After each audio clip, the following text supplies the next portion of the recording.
So hey everyone welcome back to our YouTube channel. ਅੱਜ ਜਿਹੜਾ ਅਸੀਂ ਟੌਪਿਕ ਕਰਨ ਜਾ ਰਹੇ ਹਾਂ ਉਹ ਬੇਸਿਕਲੀ ਪੀਐਸ ਟੈਟ ਦਾ ਸੀਡੀਪੀ ਦਾ ਇੱਕ ਟੌਪਿਕ ਹੈ। CDP child development pedagogy. Child development pedagogy ਦੇ ਵਿੱਚ ਬਹੁਤ ਸਾਰੇ ਕੁਐਸਚਨ ਜਿਹੜੇ ਨੇ ਉਹ ਥਿਅਰੀਜ਼ ਦੇ ਵਿੱਚੋਂ ਆਉਂਦੇ ਨੇ ਔਰ ਥਿਅਰੀਜ਼ ਤੋਂ ਆਉਣ ਕਰਕੇ ਅੱਜ ਮੈਂ ਜਿਹੜੀ ਸ਼ੁਰੂਆਤ ਹੀ ਉਹ ਥਿਅਰੀਜ਼ ਤੋਂ ਕਰਨ ਜਾ ਰਹੀ ਹਾਂ। ਥਿਅਰੀਜ਼ ਦੇ ਵਿੱਚ ਸਾਡੇ ਕੋਲ ਇੱਕ ਥਿਅਰੀ ਆਂਦੀ ਹੈ ਪੈਵਲੋਵ ਦੀ। ਇੱਕ ਜਿਹੜੀ ਥਿਅਰੀ ਹੈ ਉਹ ਕਿਹਦੀ ਹੈ? ਪੈਵਲੋਵ। ਪੈਵਲੋਵ ਜਿਹੜੇ ਸੀਗੇ ਉਹ ਇੱਕ ਆਪਾਂ ਬੋਲ ਸਕਦੇ ਕਿ ਸਾਈਕੋਲੋਜਿਸਟ ਸੀਗੇ ਔਰ ਜਿਹੜੇ ਸਾਈਕੋਲੋਜਿਸਟ ਉਹ ਕਿਹੜੇ ਸਾਈਕੋਲੋਜਿਸਟ ਨੇ? ਪੈਵਲੋਵ। ਪਹਿਲੀ ਚੀਜ਼ ਪੈਵਲੋਵ ਦਾ ਪੂਰਾ ਨਾਮ ਹੈ ਇਵਾਨ ਪੈਵਲੋਵ। ਪੈਵਲੋਵ ਇੱਕ ਸਾਈਕੋਲੋਜਿਸਟ ਨੇ ਜਿਨ੍ਹਾਂ ਨੇ ਬੱਚੇ ਦੇ ਲਰਨਿੰਗ ਪੈਟਰਨ ਦੇ ਉੱਤੇ ਬਹੁਤ ਸਾਰੀਆਂ ਥਿਊਰੀਜ਼ ਜਿਹੜੀਆਂ ਨੇ ਉਹ ਡਿਵੈਲਪ ਕੀਤੀਆਂ ਨੇ, ਜਿਹਦੇ ਵਿੱਚੋਂ ਉਹਨਾਂ ਦੀ ਅਸੀਂ ਇੱਕ ਅੱਧੀ ਥਿਊਰੀ ਜਿਹੜੀ ਹੈ ਉਹ ਅੱਜ ਪੜਾਂਗੇ। ਸਭ ਤੋਂ ਪਹਿਲੇ ਮੈਂ ਦੱਸ ਰਹੀ ਹਾਂ ਕਿ ਪੈਵਲੋਵ ਦਾ ਪੂਰਾ ਨਾਮ ਕੀ ਹੈ। ਤਾਂ ਪੈਵਲੋਵ ਦਾ ਪੂਰਾ ਨਾਮ ਹੈ ਇਵਾਨ ਪੈਵਲੋਵ। ਤੇ ਪੈਵਲੋਵ ਕਿੱਥੋਂ ਦੇ ਸਾਈਕੋਲੋਜਿਸਟ ਸੀਗੇ? ਤਾਂ ਪੈਵਲੋਵ ਇੱਕ ਰਸ਼ੀਅਨ ਸਾਈਕੋਲੋਜਿਸਟ ਨੇ। ਇਹ ਚੀਜ਼ਾਂ ਸਾਨੂੰ ਦਿਮਾਗ 'ਚ ਰੱਖਣੀਆਂ ਨੇ। ਪੈਵਲੋਵ ਦਾ ਪੂਰਾ ਨਾਮ ਇਵਾਨ ਪੈਵਲੋਵ। ਪੈਵਲੋਵ ਜਿਹੜੇ ਨੇ ਉਹਨਾਂ ਦਾ ਕਿੱਥੋਂ ਦੇ ਸਾਈਕੋਲੋਜਿਸਟ ਨੇ? ਤਾਂ ਪੈਵਲੋਵ ਜਿਹੜੇ ਨੇ ਉਹ ਇੱਕ ਰਸ਼ੀਅਨ ਸਾਈਕੋਲੋਜਿਸਟ ਨੇ ਜਿਨ੍ਹਾਂ ਨੇ ਬਹੁਤ ਸਾਰੇ ਐਕਸਪੈਰੀਮੈਂਟਸ ਕੀਤੇ ਔਰ ਉਹਨਾਂ ਦੇ ਜ਼ਿਆਦਾਤਰ ਐਕਸਪੈਰੀਮੈਂਟਸ ਜਿਹੜੇ ਸੀਗੇ ਉਹ ਕਿਹਦੇ ਉੱਤੇ ਕੀਤੇ ਗਏ ਨੇ? ਅਲੱਗ-ਅਲੱਗ ਐਨੀਮਲਸ ਦੇ ਉੱਤੇ। ਇਸ ਤੋਂ ਇਲਾਵਾ ਅਸੀਂ ਇਹ ਦੱਸ ਸਕਦੇ ਕਿ ਜਿਹੜੀ ਇਹ ਪੈਵਲੋਵ ਦੀ ਅਸੀਂ ਥਿਅਰੀ ਪੜ੍ਹਨ ਜਾ ਰਹੇ ਹਾਂ, ਇਹਦਾ ਨਾਮ ਹੈ ਪੈਵਲੋਵ ਕੰਡੀਸ਼ਨਲ ਜਾਂ classical conditional theory by Pavlov. Classical conditioning theory by Pavlov. Classical conditioning theory by Pavlov. ये ਜਿਹੜੀ बेसिकली ये थ्योरी किस रिलेटेड आ? तो ये थ्योरी रिलेट करती है लर्निंग विद या थ्रू एसोसीएशन। ਅਸੀਂ ਪਹਿਲੇ ਇਹਦੇ ਐਕਸਪੈਰੀਮੈਂਟ ਨੂੰ ਸਮਝਾਂਗੇ ਔਰ ਐਕਸਪੈਰੀਮੈਂਟ ਨੂੰ ਸਮਝ ਕੇ ਫਿਰ ਅਸੀਂ ਦੇਖਾਂਗੇ ਕਿ ਪੈਵਲੋਵ ਨੇ ਜਿਹੜੀ ਇਹ ਕਲਾਸੀਕਲ ਕੰਡੀਸ਼ਨਿੰਗ ਦੀ ਥਿਅਰੀ ਦਿੱਤੀ ਹੈ ਇਹਨੂੰ ਕਿਉਂ ਲਰਨਿੰਗ ਥਰੂ ਐਸੋਸੀਏਸ਼ਨ ਬੋਲਿਆ ਜਾਂਦਾ ਹੈ। देखो एसोसीएशन मतलब हुंदा किसी चीज़ दे नाल जोड़ देना। एसोसीएशन का मतलब हुंदा किसी चीज़ नूं किसी दे नाल जोड़ देना और उहदे थ्रू बच्चे नूं की करवानी? लर्निंग। इस करके असी बोलते कि पैवलोव एक पूरा साइकोलॉजिस्ट का नाम की है इवान पैवलोव। रशियन साइकोलॉजिस्ट सीगे जिन्हां ने क्लासिकल कंडीशनिंग थ्योरी दी। इस क्लासिकल कंडीशनिंग थ्योरी दे होर की नाम हो सकते हैं? तो क्लासिकल कंडीशनिंग थ्योरी दे अदर नेम जिहड़े ने वो की ने? एक अपने को आंदा है रिस्पोंडेंट कंडीशनिंग, इहदा अलग नाम हो सकता है रिस्पोंडेंट कंडीशनिंग, या फिर इहदा नाम हो सकता है कंडीशनड रिफ्लक्स, या इहदा नाम हो सकता है कंडीशन रिफ्लक्स, या हो सकता है कंडीशनड रिस्पोंस, ते या असीं इहनूं बोल सकते हैं पैवलोवियन कंडीशनिंग। ये जिहड़े आ पैवलोव दी कंडीशनिंग दे थेरी दे अलग अलग नेम ने। सीडीपी जिहड़ी है उहदे विच असीं की पढ़ रहे हैं? इवान पैवलोव दे बारे पढ़ रहे हैं। इवान पैवलोव एक रशियन साइकोलॉजिस्ट ने जिहड़े इवान पैवलोव ने इन्हां दी थ्योरी है क्लासिकल कंडीशनिंग थ्योरी बाय पैवलोव। इस क्लासिकल कंडीशनिंग थ्योरी दे होर अलग अलग की नाम हो सकते हैं?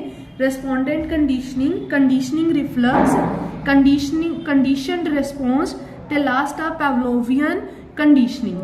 ये जिहड़ी थ्योरी है क्लासिकल कंडीशनिंग दी जो असीं पढ़न जा रहे हैं, बेसिकली पैवलोव ने बहुत सारे एक्सपैरीमेंट कीते सी एनीमल्स के उत्ते और जिस एक्सपैरीमेंट बारे असीं पढ़न जा रहे हैं वो है एक्सपैरीमेंट ऑन द डॉग।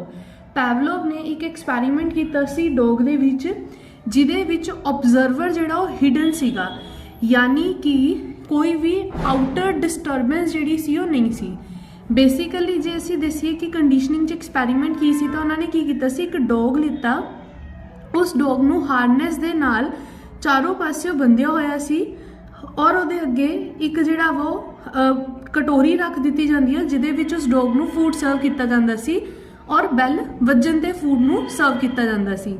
ते जिहड़ा डॉग सीगा उहदा जिहड़ी उहदे माउथ दे नाल एक पाइप जिहड़ी एक ट्यूब कनैक्ट कीती सी जिहदे विच उहदा सलाइवा यानी कि उहदी लार जिहड़ी इकट्ठी कीती जांदी सी। ਇਹ ਜਿਹੜਾ ਆਪਾਂ ਇੱਕ ਲਿਖ ਰਹੇ, ਜਿਹੜਾ ਮੈਂ ਬਾਕਸ ਬਣਾ ਰਹੀ, ਤੁਸੀਂ ਮੰਨ ਕੇ ਚਲੋ ਕਿ ਇਹ ਬਾਕਸ ਇੱਕ ਕਮਰਾ ਹੈ ਜਿਹਦੇ ਵਿੱਚ ਇੱਥੇ ਜਿਹੜਾ ਹੈ ਉਹ ਡੌਗ ਨੂੰ ਬੰਨਿਆ ਹੋਇਆ ਹੈ। ਡੌਗ ਦੇ ਸਾਹਮਣੇ ਇੱਥੇ ਇੱਕ ਟਰੇ ਦੇ ਵਿੱਚ, ਇੱਕ ਕਟੋਰੀ ਦੇ ਵਿੱਚ ਫੂਡ ਰੱਖਿਆ ਜਾਂਦਾ। ਫੂਡ ਦੇ ਨਾਲ ਫੂਡ ਉਦੋਂ ਸਰਵ ਹੁੰਦਾ ਜਦੋਂ ਇੱਥੇ ਕੀ ਵੱਜਦੀ ਹੈ, ਇੱਕ ਬੈਲ ਵੱਜਦੀ ਆ।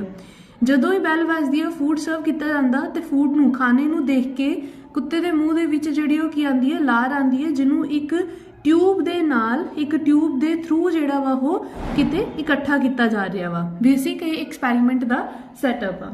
ਇਹਦੇ ਵਿੱਚ ਆਬਜ਼ਰਵਰ, ਯਾਨੀ ਕਿ ਅਗਰ ਆਪਾਂ ਦੇਖੀਏ ਤਾਂ ਡੌਗ ਜਿਹੜਾ ਵਾ ਇਸ ਕਮਰੇ 'ਚ ਬੰਦ ਆ ਜਿਹਦੇ ਵਿੱਚ ਕੋਈ ਵੀ ਆਊਟਰ ਡਿਸਟਰਬੈਂਸ ਨਹੀਂ ਆ। ਯਾਨੀ ਆਬਜ਼ਰਵਰ ਜੋ ਕਿ ਐਕਸਪੈਰੀਮੈਂਟ ਕੰਡਕਟ ਕਰ ਰਿਹਾ ਉਹ ਪੂਰੀ ਤਰ੍ਹਾਂ ਕੀ ਆ, ਹਿਡਨ ਯਾਨੀ ਲੁਕਿਆ ਹੋਇਆ ਵਾ। ਫੂਡ ਵੀ ਜਿਹੜਾ ਵਾ ਆਟੋਮੈਟਿਕ ਡਿਵਾਈਸਿਸ ਦੇ ਥਰੂ ਦਿੱਤਾ ਜਾਂਦਾ, ਯਾਨੀ ਬਾਹਰੋਂ ਹੀ ਫੂਡ ਸਰਵ ਕਰ ਦਿੱਤਾ ਜਾਂਦਾ, ਕੋਈ ਵੀ ਕੁੱਤੇ ਨੂੰ ਆ ਕੇ ਡਿਸਟਰਬ ਨਹੀਂ ਕਰਦਾ। ਸਲਾਈਵਰੀ ਗਲੈਂਡ ਜਿਹੜੇ ਨੇ ਕੁੱਤੇ ਦੇ, ਜਿਹੜੇ ਲਾਰ ਪੈਦਾ ਕਰਨ ਵਾਲੇ ਜਿਹੜੇ ਗਲੈਂਡਸ ਹੁੰਦੇ ਆ, ਉਹਨਾਂ ਨੂੰ ਇੱਕ ਟਿਊਬ ਦੇ ਨਾਲ ਕਨੈਕਟ ਕੀਤਾ ਗਿਆ ਔਰ ਉਸ ਟਿਊਬ ਦੇ ਵਿੱਚ ਸਾਰਾ ਦਾ ਸਾਰਾ ਸਲਾਈਵਾ ਕੀ ਕੀਤਾ ਜਾ ਰਿਹਾ ਹੈ, ਇਕੱਠਾ ਕੀਤਾ ਜਾ ਰਿਹਾ ਹੈ। ਹੁਣ ਇਹਦੇ ਵਿੱਚ ਇੱਕ ਵਰਡ ਯੂਜ਼ ਹੁੰਦਾ ਹੈ ਸਟਿਮੂਲਸ। ਦੇਖੋ ਸਟਿਮੂਲਸ ਦਾ ਮਤਲਬ ਕੋਈ ਵੀ ਐਸੀ ਚੀਜ਼ ਜੋ ਸਾਨੂੰ ਐਕਸ਼ਨ ਲੈਣ ਤੇ ਮਜਬੂਰ ਕਰ ਦੇਵੇ। ਜਿੱਦਾਂ ਸਾਡੀ ਭੁੱਖ, ਹੰਗਰ ਜਿਹੜੀ ਉਹ ਇੱਕ ਸਟਿਮੂਲਸ ਆ ਜਿਹਦੇ ਕਰਕੇ ਅਸੀਂ ਉੱਠ ਕੇ ਬਾਜ਼ਾਰ ਤੋਂ ਮੈਗੀ ਲੈ ਆਉਂਦੇ ਜਾਂ ਆਪਣੇ ਖਾਣ ਵਾਸਤੇ ਕੋਈ ਚੀਜ਼ ਬਣਾਉਂਦੇ ਆ। ਯਾਨੀ ਕਿ ਸਟਿਮੂਲਸ ਕੀ ਆ, ਸਟਿਮੂਲਸ ਕੋਈ ਵੀ ਐਸੀ ਚੀਜ਼ ਜੋ ਸਾਨੂੰ ਐਕਸ਼ਨ ਲੈਣ ਤੇ ਕੀ ਕਰ ਦੇਵੇ, ਮਜਬੂਰ। ਜਿਹੜੇ ਇਹਦੇ ਵਿੱਚ ਅਸੀਂ ਸਟਿਮੂਲਸ ਪੜ੍ਹ ਰਹੇ ਹਾਂ ਉਹਦੇ ਵਿੱਚ ਸਾਡੇ ਕੋਲ ਇੱਕ ਤੇ ਆ ਨੈਚੁਰਲ ਸਟਿਮੂਲਸ, ਜਿਹਨੂੰ ਦੇਖ ਕੇ ਇੱਕ ਨੈਚੁਰਲ ਰਿਸਪੌਂਸ ਜਿਹੜਾ ਵਾ ਉਹ ਸਾਨੂੰ ਮਿਲੇਗਾ। ਨੈਚੁਰਲ ਸਟਿਮੂਲਸ ਦੇਖੋ ਕੀ ਆ, ਫੂਡ, ਖਾਣਾ ਜਿਹੜਾ ਹੈ ਉਹ ਨੈਚੁਰਲ ਸਟਿਮੂਲਸ ਹੈ। ਖਾਣਾ ਇੱਕ ਨੈਚੁਰਲ ਸਟਿਮੂਲਸ ਹੈ ਔਰ ਖਾਣੇ ਨੂੰ ਦੇਖਦੇ ਹੀ ਕੁੱਤੇ ਦੇ ਮੂੰਹ ਦੇ ਵਿੱਚ ਜਿਹੜਾ ਸਲਾਈਵਾ ਪ੍ਰੋਡਿਊਸ ਹੋ ਰਿਹਾ ਹੈ ਜਾਂ ਲਾਰ ਪ੍ਰੋਡਿਊਸ ਹੋ ਰਹੀ ਹੈ, ਉਹ ਇੱਕ ਨੈਚੁਰਲ ਰਿਸਪੌਂਸ ਆ। ਅਗਰ ਤੁਸੀਂ ਕਿਸੇ ਗੋਲਗੱਪਿਆਂ ਵਾਲੀ ਰੇਹੜੀ ਤੇ ਦੇਖਦੇ ਹੋ ਤਾਂ ਗੋਲਗੱਪੇ ਦੀ ਜਿਹੜੀ ਫ੍ਰੈਗਰੈਂਸ ਆ, ਜਿਹੜੀ ਉਹਦੀ ਖੁਸ਼ਬੂ ਆ, ਉਹ ਸੁੰਘਦੇ ਹੀ ਸਾਡੇ ਮੂੰਹ ਦੇ ਵਿੱਚ ਪਾਣੀ ਆਉਣਾ ਸ਼ੁਰੂ ਹੋ ਜਾਂਦਾ ਹੈ। ਯਾਨੀ ਨੈਚੁਰਲ ਸਟਿਮੂਲਸ ਕੀ ਹੈ, ਗੋਲਗੱਪਾ, ਔਰ ਨੈਚੁਰਲ ਰਿਸਪੌਂਸ ਉਹਦੇ ਵਿੱਚ ਕੀ ਆ ਰਿਹਾ, ਜਿਹੜਾ ਸਾਡੇ ਮੂੰਹ 'ਚ ਪਾਣੀ ਆ ਰਿਹਾ। ਇਸ ਨੈਚੁਰਲ ਸਟਿਮੂਲਸ ਨੂੰ, ਇੱਥੇ ਵੀ ਇਹੀ ਨੈਚੁਰਲ ਸਟਿਮੂਲਸ ਦਾ ਯੂਜ਼ ਹੋਇਆ ਹੈ ਕਿ ਡੌਗ ਵਾਸਤੇ ਉਹਨਾਂ ਨੇ ਕੀ ਕੀਤਾ ਹੈ, ਡੌਗ ਨੂੰ ਫੂਡ ਸਰਵ ਕੀਤਾ ਜਿਹਦਾ ਨੈਚੁਰਲ ਰਿਸਪੌਂਸ ਕੀ ਨਿਕਲ ਕੇ ਆਇਆ, ਸਲਾਈਵਾ। ਹੁਣ ਜਿਹੜਾ ਇਹ ਨੈਚੁਰਲ ਸਟਿਮੂਲਸ ਹੈ ਇਹਨੂੰ ਤੁਸੀਂ ਐਸੋਸੀਏਟ ਦਾ ਮਤਲਬ ਹੁੰਦਾ ਕਿਸੇ ਨੂੰ ਕਿਸੇ ਦੇ ਨਾਲ ਜੋੜ ਦੇਣਾ। ਇਹਨੂੰ ਤੁਸੀਂ ਐਸੋਸੀਏਟ ਯਾਨੀ ਜੋੜੋਗੇ ਕਿਹਦੇ ਨਾਲ, ਆਰਟੀਫੀਸ਼ੀਅਲ ਸਟਿਮੂਲਸ ਦੇ ਨਾਲ। ਇਹਨੂੰ ਜੋੜਿਆ ਜਾਊਗਾ ਕਿਸੇ ਆਰਟੀਫੀਸ਼ੀਅਲ ਸਟਿਮੂਲਸ ਨਾਲ ਔਰ ਉਹ ਆਰਟੀਫੀਸ਼ੀਅਲ ਸਟਿਮੂਲਸ ਇੱਥੇ ਕੀ ਕੰਮ ਕਰ ਰਹੀ ਹੈ, ਕੌਣ ਕੰਮ ਕਰ ਰਿਹਾ ਆਰਟੀਫੀਸ਼ੀਅਲ ਸਟਿਮੂਲਸ ਦਾ, ਬੈਲ ਜਿਹੜੀ ਉਹ ਇੱਥੇ ਆਰਟੀਫੀਸ਼ੀਅਲ ਸਟਿਮੂਲਸ ਦੇ ਤੌਰ ਤੇ ਕੰਮ ਕਰੇਗੀ। ਦੇਖੋ ਬੇਸਿਕਲੀ ਫਿਰ ਮੈਂ ਤੁਹਾਨੂੰ ਦੱਸਦੀ ਹਾਂ ਨੈਚੁਰਲ ਸਟਿਮੂਲਸ ਹੁੰਦਾ ਕੀ ਹੈ ਕਿ ਸਾਡੇ ਕੋਲ ਨਾ ਇਹਦੇ ਵਿੱਚ ਇੱਕ ਐਕਸਪੈਰੀਮੈਂਟ ਹੁੰਦਾ ਜਿਹਦੇ ਵਿੱਚ ਪਹਿਲੇ ਡੌਗ ਨੂੰ ਫੂਡ ਸਰਵ ਕੀਤਾ ਜਾਂਦਾ। ਫੂਡ ਨੂੰ ਦੇਖ ਕੇ ਜਿਹੜਾ ਹੈ ਉਹ ਉਹਦੇ ਮਾਊਥ ਦੇ ਵਿੱਚ ਕੀ ਆਉਂਦਾ ਹੈ, ਸਲਾਈਵਾ। ਇਹ ਹੋ ਗਈ ਪਹਿਲੀ ਕੰਡੀਸ਼ਨ। ਦੂਜੀ ਕੰਡੀਸ਼ਨ 'ਚ ਕੀ ਆ ਕਿ ਰਿੰਗ ਬੈਲ ਕੀਤੀ ਜਾਂਦੀ ਹੈ, ਬੈਲ ਰਿੰਗ ਕਰੀ ਜਾਂਦੀ ਹੈ ਤੇ ਉਸ ਤੋਂ 5 ਮਿੰਟ ਬਾਅਦ ਫੂਡ ਆਉਂਦਾ ਹੈ ਤੇ ਫਿਰ ਉਹਨੂੰ ਦੇਖ ਕੇ ਡੌਗ ਦੇ ਮੂੰਹ ਦੇ ਵਿੱਚ ਸਲਾਈਵਾ ਆਉਂਦਾ ਹੈ। ਤੇ ਤੀਜੀ ਸਿਚੁਏਸ਼ਨ ਐਸੀ ਜਿੱਥੇ ਬੈਲ ਦੇ ਰਿੰਗ ਹੁੰਦੇ ਹੀ ਡੌਗ ਦੇ ਮੂੰਹ 'ਚ ਕੀ ਆਉਣਾ ਸ਼ੁਰੂ ਹੋ ਜਾਂਦਾ, ਸਲਾਈਵਾ। ਇਹਦਾ ਸਿੱਧਾ ਕਾਰਨ ਇਹ ਹੈ ਕਿ ਜਦੋਂ ਪਹਿਲੇ ਫੂਡ ਰੱਖ ਰਹੇ ਸੀ, ਦੇਖੋ ਫੂਡ ਨੈਚੁਰਲ ਸਟਿਮੂਲਸ ਆਨ ਕਰਕੇ ਨੈਚੁਰਲ ਰਿਸਪੌਂਸ ਆਉਣਾ ਹੀ ਸੀਗਾ ਕਿ ਕੁੱਤੇ ਦੇ ਮੂੰਹ ਦੇ ਵਿੱਚ ਲਾਰ ਆਣੀ ਸੀ। ਬਟ ਦੂਸਰੇ ਕੇਸ 'ਚ ਕੀ ਹੋਇਆ, ਜਦੋਂ ਬੈਲ ਵੱਜੀ ਤੇ ਬੈਲ ਵੱਜਣ ਤੋਂ 5 ਮਿੰਟ ਬਾਅਦ ਖਾਣਾ ਸਰਵ ਹੋਇਆ। ਇਹ ਚੀਜ਼ ਬਹੁਤ ਵਾਰ ਹੋਈ, ਬੈਲ ਵੱਜਦੀ ਸੀ, 5 ਮਿੰਟ ਬਾਅਦ ਖਾਣਾ ਦੇ ਦਿੱਤਾ ਜਾਂਦਾ ਸੀ ਜਿਹਨੂੰ ਦੇਖ ਕੇ ਕੁੱਤੇ ਦੇ ਮੂੰਹ 'ਚ ਲਾਰ ਆਉਂਦੀ ਸੀ। ਬੈਲ ਵੱਜੀ, 5 ਮਿੰਟ ਬਾਅਦ ਉਹਨੂੰ ਖਾਣਾ ਦਿੱਤਾ ਜਿਹਨੂੰ ਦੇਖ ਕੇ ਸਲਾਈਵਾ ਪ੍ਰੋਡਿਊਸ ਹੋਇਆ। ਜਦੋਂ ਇਹ ਚੀਜ਼ ਬਹੁਤ ਵਾਰੀ ਰਿਪੀਟ ਹੋਈ, ਆਲਮੋਸਟ 40-50 ਟਾਈਮਸ ਵਾਰ ਇਹ ਚੀਜ਼ ਰਿਪੀਟ ਹੋਈ ਤਾਂ ਉਸ ਤੋਂ ਬਾਅਦ ਕੀ ਹੋਇਆ, ਬੈਲ ਦੇ ਵੱਜਦੇ ਹੀ ਨਾ ਡੌਗ ਨੂੰ ਪਤਾ ਲੱਗ ਜਾਂਦਾ ਸੀ ਕਿ ਹੁਣ ਉਹਨੂੰ ਖਾਣਾ ਮਿਲਣ ਵਾਲਾ, ਜਿਹਦੇ ਕਰਕੇ ਬੈਲ ਦੇ ਵੱਜਣ ਤੇ ਹੀ ਹੁਣ ਉਹ ਕੀ ਪ੍ਰੋਡਿਊਸ ਕਰਨ ਲੱਗ ਜਾਂਦੇ ਸੀ, ਸਲਾਈਵਾ। ਯਾਨੀ ਤੁਸੀਂ ਜਿਹੜਾ ਉਹਦਾ ਨੈਚੁਰਲ ਰਿਸਪੌਂਸ ਸੀਗਾ ਉਹ ਕਿਹਦੇ ਥਰੂ ਲਿਆਉਣਾ ਸ਼ੁਰੂ ਕਰ ਦਿੱਤਾ, ਆਰਟੀਫੀਸ਼ੀਅਲ ਸਟਿਮੂਲਸ ਦੇ ਥਰੂ। ਮੈਂ ਕੰਡੀਸ਼ਨਸ ਫਿਰ ਦੱਸ ਰਹੀ, ਦੇਖੋ 3 ਕੰਡੀਸ਼ਨਸ ਬਣੀਆਂ। ਪਹਿਲੀ ਕੰਡੀਸ਼ਨ ਕੀ ਬਣੀ ਕਿ ਜਦੋਂ ਫੂਡ ਆਏਗਾ, ਪਹਿਲੀ ਕੰਡੀਸ਼ਨ ਬਹੁਤ ਸਿੰਪਲ ਕੇਸ, ਖਾਣਾ ਆਇਆ, ਖਾਣੇ ਨੂੰ ਦੇਖ ਕੇ ਸਲਾਈਵਾ ਪ੍ਰੋਡਿਊਸ ਹੋਇਆ। ਦੂਸਰਾ ਕੇਸ, ਬੈਲ ਵੱਜੀ, ਬੈਲ ਆਉਣ ਤੋਂ 5 ਮਿੰਟ ਬਾਅਦ ਫੂਡ ਆਇਆ ਔਰ ਫੂਡ ਨੂੰ ਦੇਖ ਕੇ ਕੀ ਪ੍ਰੋਡਿਊਸ ਹੋਇਆ, ਸਲਾਈਵਾ। ਹੌਲੀ ਹੌਲੀ ਕੁੱਤੇ ਨੂੰ ਸਮਝ ਆ ਜਾਂਦਾ ਹੈ कि जिद्दे ही बैल वजूंगी तो बैल वजन के 5 मिनट बाद ही मैनू खाना मिल जाएगा। यानी तीसरे केस च की होया कि जो बैल वजी तो हुण डॉग ने फूड की वेट नहीं की, बैल दे वजदे ही उहदे मूँह च की आना शुरू हो गया, सलाइवा। ये की सी साडा नैचुरल स्टिमुलस, जिदे करके नैचुरल रिस्पोंस की आया सीगा, सलाइवा। इत्थे की होया, इत्थे असी नैचुरल स्टिमुलस नू जोड़ दिता किदे नाल, आर्टिफिशियल स्टिमुलस दे नाल। असी फूड नू एसोसीएट करता किदे नाल, बैल दे नाल, कि बैल वजेगी तां फूड मिलेगा। यानी बैल नू जोड़ दिता गया खाने दे नाल, ते ओदे उत्तों सानू की मिलिया, नैचुरल रिस्पोंस। जदों असी नैचुरल स्टिमुलस नू आर्टिफिशियल स्टिमुलस दे नाल जोड़िया तां सानू की मिलिया, नैचुरल रिस्पोंस। इस तो बाद असी की कीता, सिर्फ आर्टिफिशियल स्टिमुलस रखिया और इत्थों दी नैचुरल स्टिमुलस यानी कि खाने नू टोटली हटा दिता। सिर्फ आर्टिफिशियल स्टिमुलस मिलिया और आर्टिफिशियल स्टिमुलस रखन दे बावजूद भी सानू की मिलिया, नैचुरल रिस्पोंस। यही चीज़ पैवलोव अपनी थ्योरी के थ्रू समझाना चाह रहे हैं कि अगर तुसी किसी बच्चे नू कोई चीज़ सिखाना चाहते हो, उन्होंने कोई लर्निंग करवाना चाहते हो, तो उहदी लर्निंग नू किसी आर्टिफिशियल स्टिमुलस दे नाल की कर दिता जाए, जोड़ दिता जाए, उन्होंने किसी आर्टिफिशियल स्टिमुलस नाल एसोसीएट कर दिता जाए। यदि मैं तुहानू होर अगे एग्जाम्पल दूंगी कि जिवें अगर आप सिंपल करिए, देखो जब बच्चा काम अच्छे तरीके नाल कर रहा तो स्टार्टिंग दे विच ना इनीशियल स्टेजेस दे विच बच्चे नू स्टार, गुड, एक्सीलेंट ये असी दिन्ने आ। कातों दिन्ने आ, ताकि बच्चा जिहड़ा वा उस स्टार, गुड या एक्सीलेंट लैन वास्ते ज़्यादा एफर्ट करे तो हर वारी ज़्यादा पढ़न वाल ध्यान देवे।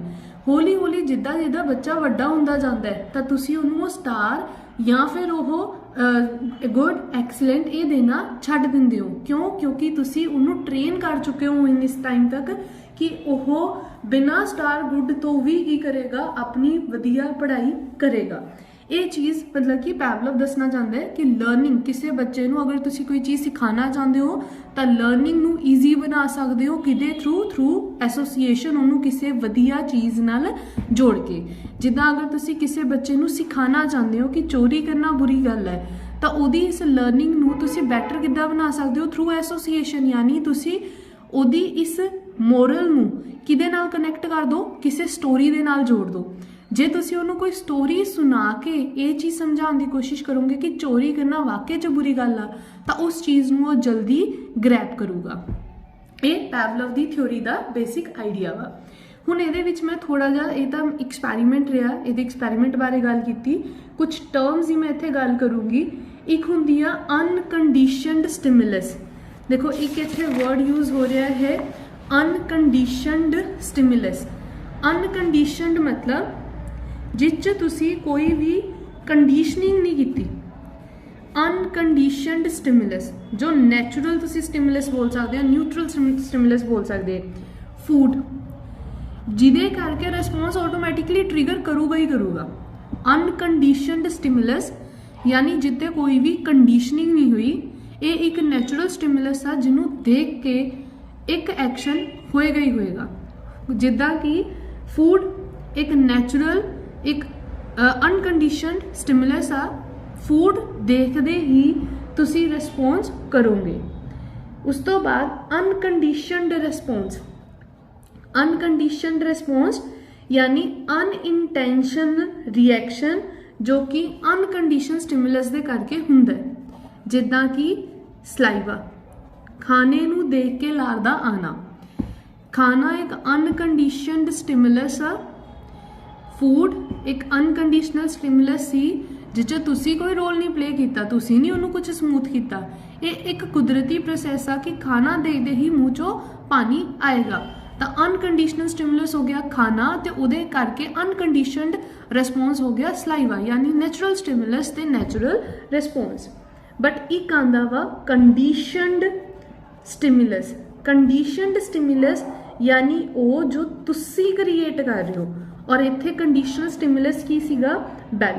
ये एक न्यूट्रल सिग्नल सीगा जिन्हों पेयर किया गया अनकंडीशन बैल दे नाल। देखो बैल जिहड़ी आ, अगर तुसी घंटी बजाओ तो घंटी बजाने ते सानू भुख नहीं लगती, तो ना ही घंटी बजाने ते कभी भी सलाइवा प्रोड्यूस हुंदा। बट उन्होंने की किया, अनकंडीशनड स्टिमुलस यानी कि फूड नू किदे नाल जोड़ दिता, कंडीशन दे नाल, कंडीशन मतलब बैल दे नाल जोड़ दिता कि बैल वजेगी तां फूड आएगा। इहदे करके सानू की मिल रहा वा कंडीशनड रिस्पोंस। कंडीशनड रिस्पोंस किहड़ा हो गया? लर्नड रिस्पोंस, कि तुसी बैल दे वजन ते ही तुहानू की मिलूगा? खाना। इस करके बैल वजदे ही जिहड़ा सलाइवा प्रोड्यूस्ड हो गया, की हो गया? Conditioned response. ये 4 टर्म्स ने। एक अनकंडीशनड स्टिमुलस यानी फूड, जो कि ऑटोमैटिकली सी न्यूट्रल सीगा कि ये चीज़ होएगी ही होएगी। खाना मिलते ही स्टिमुलस, खाना एक स्टिमुलस के तौर पर काम करूगा जिसका रिस्पोंस होएगा सलाइवा। कंडीशनड स्टिमुलस कोई ऐसी स्टिमुलस, कोई ऐसी चीज़ जो कि तुसी न्यूट्रल सिग्नल सीगा। देखो न्यूट्रल सिग्नल की हुंदा कि घंटी वजन ते जिहड़ा वा भुख नहीं लगती, ना ही घंटी वजन ते सलाइवा प्रोड्यूस होएगा। बट तुसी इस न्यूट्रल सिग्नल नू जोड़ दिता किदे नाल? नैचुरल स्टिमुलस दे नाल, यानी कि अनकंडीशनड स्टिमुलस दे नाल। फूड नू जोड़ दिता गया बैल दे नाल। हुण बैल दे वजन ते भी सानू की हुंदा वा? रिस्पोंस मिलिया कि बैल दे वजन ते भी डॉग दे मूँह च की आंदा है? सलाइवा। ये अपनियां 4 टर्म सीगियां इस पूरे पैवलोव दे एक्सपैरीमेंट दे रिलेटेड। पैवलोव दे एक्सपैरीमेंट दे विच जिहड़ा कंडीशनिंग प्रोसैस है, कंडीशनिंग मतलब देखो कंडीशनिंग बेसिकली हुंदा किसी चीज़ नू स्मूथ करना। असी अपने हेयर्स से कंडीशन का यूज़ करते हैं। कंडीशन का मतलब की हो गया कि असी अपने हेयर्स का टैक्सचर स्मूथ करने की कोशिश कर रहे हैं। तो कंडीशनिंग प्रोसैस की है कि लर्निंग नू स्मूथ बना देना, कंडीशनिंग करवा देना। ਇਹਦੇ ਵਿੱਚ पहला प्रोसैस की आंदा है? एक्यूजेशन। एक्यूजेशन का मतलब हुंदा किसी चीज़ नू अडॉप्ट करना। एक्यूजेशन मतलब किसी चीज़ नू ग्रहण करना, किसी चीज़ नू ऑप्ट कर लेना। एक्यूजेशन का मतलब की है कि डॉग ने कंडीशनिंग नू एक्वायर कर लिता। कंडीशनिंग की सी कि जदों बैल वजेगी ਇਹਦਾ मतलब कि डॉग नू खाना मिलन वाला, इस चीज़ नू डॉग ने सीख लिता। ये उन्हें चीज़ की कर ली? एक्वायर। हौली हौली पहली बार च मे बी उन्होंने समझ नहीं आया होएगा, दूजी बार च नहीं उन्होंने समझ आया होएगा, पर तीजी बार च उन्होंने समझ आ गया कि जिद्दां ही मैं मेरे आस पास कोई बैल प्रोड्यूस होएगी तो बैल प्रोड्यूस होने का मतलब है कि मैनू खाना मिलन जा रहा है। ये एक एक्यूजेशन आ जो चीज़ उन्हें आस पास की चीज़ों तो ऑब्जर्व करके एक्वायर की। एक्यूजेशन जिद्दां नॉर्मल चीज़ ही है कि अगर कोई छोटा बच्चा ना, तो छोटे बच्चे नू तुसी गलती करते हो तो तुसी वो गलती करेगा तो तुसी उन्होंने डांट दोगे, वो वधिया काम करेगा तो तुसी उन्होंने टॉफी दोगे। ये चीज़ बच्चा एक्वायर कर लेंदा। फिर बच्चा हमेशा अपने दिमाग च रखता कि जे मैं गलत करूँगा तो मेरे डांट पेगी, जे मैं सही करूँगा तो मैनू रिवॉर्ड मिलेगा। इस चीज़ नू एक्वायर करना, एक्यूजेशन करना। फिर आंदा जर्नलाइजेशन कर लेना। जर्नलाइजेशन का मतलब की है? एक व्यू बिल्ड कर लेना। जर्नलाइजेशन की है? जिद्दां आपां कहने लोकां नू जर्नलाइज कर दो कि ये कास्ट इदां दी है या ये कास्ट वधिया नहीं है, या इस तरीके दे, या असीं कहिए कि गोरे बहुत वधिया ने, इंडियंस ने वधिया नहीं आ। हो सकता इंडियन ज़्यादा वधिया होण, पर असीं उहनूं की कर दिंदे आ? जर्नलाइज कर दिंदे आ। डॉग ने भी एक्यूजेशन पहले देखा, एक्यूजेशन की कि बैल दे वजदे ही की आएगा, बैल दे वजदे ही फूड आएगा। इस चीज़ नूं उन्हें जर्नलाइज किया तो जिन्नी वारी बैल वजदी आ उन्नी वारी वो की प्रोड्यूस कर दिंदा है? सलाइवा। इस तो बाद हो सकता डिस्क्रिमिनेशन की स्टेज। डिस्क्रिमिनेशन दे विच की आंदा? डिस्क्रिमिनेशन का मतलब हुंदा किसी चीज़ से डिफरेंस पता कर लेना। तो डिस्क्रिमिनेशन दे विच की आंदा है कि अगर डॉग जिहड़ा वा समटाइम्स की कर सकदा, 2 अलग अलग साउंड्स दे विच डिस्क्रिमिनेट कर सकदा। मान लो कि अगर एक बारी साउंड प्रोड्यूस हुई है, ए साउंड प्रोड्यूस हो रही है और एक बारी साउंड बी प्रोड्यूस हो रही है, तो डॉग नू हौली हौली इस चीज़ का डिस्क्रिमिनेशन पता लग जूगा कि सिर्फ ए साउंड प्रोड्यूस होने ही उन्होंने की मिलेगा? फूड। बी साउंड प्रोड्यूस होने उन्होंने कोई भी फूड नहीं मिल रहा, तो फिर सलाइवा सिर्फ उदों प्रोड्यूस करूगा जो साउंड की प्रोड्यूस होएगी? ए। कदों सलाइवा वो प्रोड्यूस नहीं करेगा? क्यों? जो साउंड की प्रोड्यूस होएगी? बी। यानी उन्हें दोनों साउंड्स नू की कर दिता? डिस्क्रिमिनेट कर लिता। तीजा प्रोसैस हो सकता वा एक्सटिंक्शन। एक्सटिंक्शन का मतलब हुंदा गायब हो जाना। एक्सटिंक्शन मतलब की हुंदा वा? गायब हो जाना। कहंदा अगर तुसी लगातार बच्चे नू की कर रहे हो, लगातार तुसी डॉग नू बैल मार के खाना दे रहे हो, तो उस तो बाद तुसी इस प्रोसैस नू 5-6 दिन लिए रोक दिता, तो ये तो नहीं ना कि फूड देखते हो सलाइवा प्रोड्यूस नहीं होएगा। हो सकता कि डॉग हौली हौली इस चीज़ नू भुल जाए। अगर तुसी बैल नू कुछ दिनां लई रोक दिंदे हो तो तुसी देखोगे कि जिहड़ा डॉग आ वो की कर रहा वा, बैल दे उत्ते सलाइवा प्रोड्यूस करना छड्ड देगा क्योंकि वो इस चीज़ नू भुल चुका होएगा। इनू असीं बोलदे हां एक्सटिंक्शन। कि जदों पहले वाले केस च की होया कि जदों ही फूड बैल वजदी सी तां की प्रोड्यूस करके दिंदा सी सलाइवा, बैल दे वजन ते ही वो की प्रोड्यूस कर रहा सी सलाइवा। बट कहंदा कि अगर तुसी कुछ दिन लई बैल ना वजाओ तो हौली हौली कुत्ता जिहड़ा है वो इस चीज़ दे बारे भुल जाएगा कि बैल दे वजन ते उन्होंने खाना मिलना सी, इस करके वो बैल दे वजन ते हुण सलाइवा प्रोड्यूस नहीं करके देगा। एक्सटिंक्शन। इस तो बाद आंदा स्पॉन्टेनियस रिकवरी। स्पॉन्टेनियस रिकवरी ये प्रोसैस ने 5 स्टैप ने। स्पॉन्टेनियस रिकवरी की हुंदा कि समटाइम्स कई बार इदां होएगा कि जिद्दां तुसी बैल वजानी कुछ दिनां लई बंद कर दित्ती तो डॉग इस चीज़ नूं भुल जाएगा कि बैल भी वजदी सी।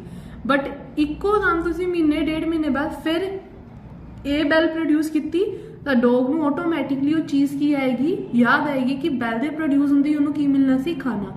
तो फिर तो की देगा सानू नैचुरल रिस्पोंस यानी कि सलाइवा। इस तरीके नाल असी की करते हैं कंडीशनिंग। किसी बच्चे की कंडीशनिंग मतलब किसी चीज़ नूं लर्न करवाना। Conditioning process. एक्यूजेशन पहले वो दिमाग से पा दो कि इस तरीके की लर्निंग होएगी, सच एज कि अगर तुसी अच्छा काम करोगे तो तुहानू स्टार मिलेगा। एक्यूजेशन। जर्नलाइजेशन वो हर वारी वधिया काम करेगा ताकि उन्होंने स्टार मिले। डिस्क्रिमिनेशन उन्होंने पता लग जाएगा कि अगर वो हैंडराइटिंग गंदी कर रहा है तो उन्होंने स्टार नहीं मिलेगा, हैंडराइटिंग वधिया करेगा तो स्टार मिलेगा। एक्सटिंक्शन अगर तुसी कुछ दिन उन्होंने स्टार नहीं दिंदे तो कुछ दिनां लई भुल जाएगा कि वो साफ हैंडराइटिंग या वो गंदी हैंडराइटिंग करें तो उन्होंने स्टार या गुड मिल रहा या फिर नहीं मिल रहा, वो इस चीज़ को भुल चुका होएगा। स्पॉन्टेनियस रिकवरी किसी एक दिन उन्हें बहुत सोहनी हैंडराइटिंग कर दी और तुसी उन्होंने एक बड़ा या स्टार दे दिता, जितों उन्होंने ऑटोमैटिकली फिर याद आएगा कि हाँ जो मैं छोटा सी उदों भी इदां ही हुंदा सी कि मैं वधिया लिखदा सी तो मैनूं स्टार मिलदा सी, घटिया लिखदा सी तो मैनूं स्टार नहीं मिलदा सी। तो उस तो बाद वो फिर तो वधिया लिखना स्टार्ट करेगा। ये कंडीशनिंग प्रोसैस की 5 स्टेजिस ने। हुण इहदी एजुकेशनल इंप्लीकेशन की आ, एजुकेशन नाल इहदा की लेना देना। तो एजुकेशनल दे विच की आ कि पैवलोव कहंदा है कि तुसी किसी भी बच्चे दे लर्निंग दे एक्सपीरियंस नूं मोल्ड कर सकदे हो उन्होंने कुछ ना कुछ कंडीशनिंग प्रोवाइड करके। यानी तुसी किसी बच्चे दा लर्निंग एक्सपीरियंस बैटर कर सकते हो थ्रू सम कंडीशनिंग। और इहदे विच कंडीशनिंग च रोल कौन प्ले करदा वा, टीचर्स या फिर पेरेंट्स या टीचर्स की शाबाशी ते उन्हां दी दित्ती गई कंडीशनिंग ते बच्चा जिहड़ा अपने लर्निंग प्रोसैस नूं ज़्यादा वधिया बना लैंदा है। इस तो इलावा अगर मैं इत्थे एक होर चीज़ दसां तो इत्थे पैवलोव ने जिहड़ा प्रिंसीपल दिता है वो है principal of association. Principal of association की कहता है कि तुसी नैचुरल स्टिमुलस नूं किसी आर्टिफिशियल स्टिमुलस नाल एसोसीएट करो तो तुहानू नैचुरल रिस्पोंस तो मिलेगा ही मिलेगा। इस तो बाद अगर तुसी नैचुरल स्टिमुलस हटा देंदे हो तो सिर्फ आर्टिफिशियल स्टिमुलस का यूज़ करते हो तो भी तुहानू नैचुरल रिस्पोंस मिलेगा। इनू असी बोलते हैं प्रिंसीपल ऑफ एसोसीएशन। तो एक छोटी जी थ्योरी सी जो कि है पैवलोव की क्लासिकल कंडीशनिंग थ्योरी। मैं उम्मीद करती हूँ कि थ्योरी तुहानू चंगी तरह समझ आ गई होएगी। जे तुहानू इहदे रिलेटेड कोई भी डाउट होवे तो तुसी मैनू इहदे बारे कभी भी पूछ सकते हो। Thank you for watching my video.